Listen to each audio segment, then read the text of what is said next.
हाँ, भगवान ने कहा है सुख दुखे समय कृत्वा लाभा लाभो जया जयो। सुख दुख में, लाभ और हानि में, जय और पराजय में समान भाव रखना चाहिए। 17 बार 23 अक्षोणी सेना लेकर जरासंध आया मथुरा में, भगवान ने उसको परास्त किया और जिंदा छोड़ दिया। 18वीं बार भगवान भागे, रण छोड़ भगवान कहलाएला। तो जब भगवान ने कभी कभी हार स्वीकार की है, वो तो हमको कभी अगर हार हो जाती है तो हमको गंभीर रहना चाहिए। सदैव हार टिकी नहीं रहेगी, यदि विजय नहीं टिकी तो ये पराजय कैसे टिकी रहेगी। हमें गंभीर रहना चाहिए और प्रयास करना चाहिए।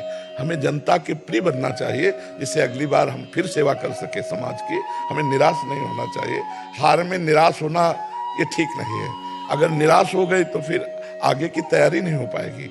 हम निराश होने पर नकारात्मक सोचें इतनी बढ़ती रहती कि भगवान पे भी श्रद्धा हो जाएगी, नहीं हो जाएगी। तो हमें लगता है निराश नहीं होना चाहिए, हमको प्रसन्न रहना चाहिए। यद्यपि बड़ा कठिन है, निराश हो ना हो पराजय पे, ऐसा कैसे हो सकता है। अगर निराश नहीं तो संतों का कृपा पात्र है और अध्यात्मवान है, तभी निराश नहीं हो सकता।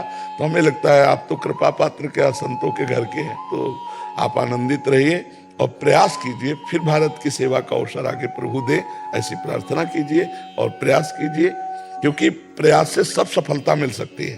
देखो गुरुजी, कभी कभी लगता है कि जिन लोगों ने गलत किया और जिन लोगों ने पार्टी के साथ काम किया और वो जीत जाते हैं, तो कहीं ना कहीं लगने लगता है कि उसमें आपको बताएं, वर्तमान का कार्य नहीं है, पूर्व का प्रारब्ध भी जोर कसता है।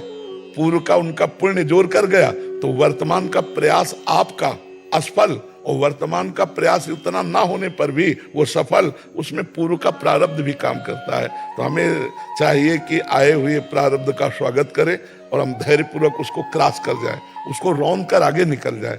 अगर हम पराजित भाव ले आएंगे तो निराशा आ जाएगी। नहीं, हम पराजित नहीं है, आया है अवसर, आगे हम फिर सफलता प्राप्त करेंगे। जी।